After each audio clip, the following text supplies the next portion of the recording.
గుంటూరు జిల్లా బృందావన్ గార్డెన్ వెంకటేశ్వర స్వామి ప్రాంగణంలో కేంద్రం సాహిత్య అకాడమీ అవార్డు సాహితీ పురస్కార కార్యక్రమంలో డీజీపీ ద్వారకా తిరుమలరావు పాల్గొన్నారు.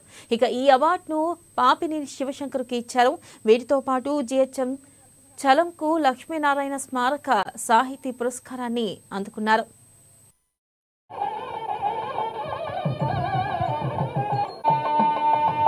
ఒక విధంగా ఒక మిస్నామర్ అన్నమాట.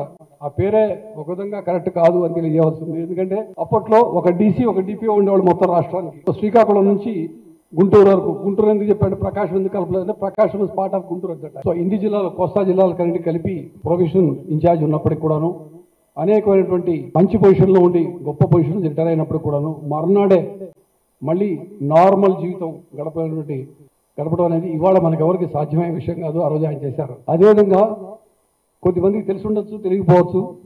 ఏ విధంగా అయితే మొన్న ప్రొబిషన్ తీసుకెళ్లి ఎస్సీబీలో కలిపేశారో అదేవిధంగా ప్రొబిషన్ ఒకసారి రద్దు చేసి 1959లో ప్రొబిషన్ బాధ్యతలు పోలీస్కి ఇచ్చారు. పోలీస్కి ఇచ్చినప్పుడు my father was at the time, అంటే యాజ్ పర్ ద రికార్డ్స్ నేను తెలిసింది, because I didn't know, I was not Born at the time. So deputy probation officer ఉండేవారు.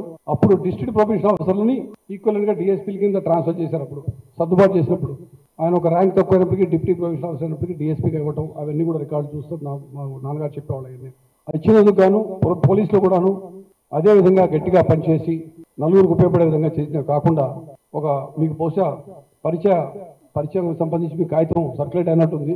అందులో బహుశా చూస్తే మీకు అర్థమవుతుంది. నాగవాళి వరదలు వచ్చినప్పుడు ఏ విధమైనటువంటి కృషి చేశారో దానికి ప్రత్యేకమైన అవార్డు కూడా అప్పుడు పొంది కొద్ది సంవత్సరాలు పనిచేసిన పోలీసులో మళ్ళీ ప్రొఫెషన్కి వచ్చినప్పటికల్లా కొద్ది సంవత్సరాల్లోనే అంత మంచి పేరు తెచ్చుకొని మళ్ళీ వెనక్కి రావడం జరిగింది.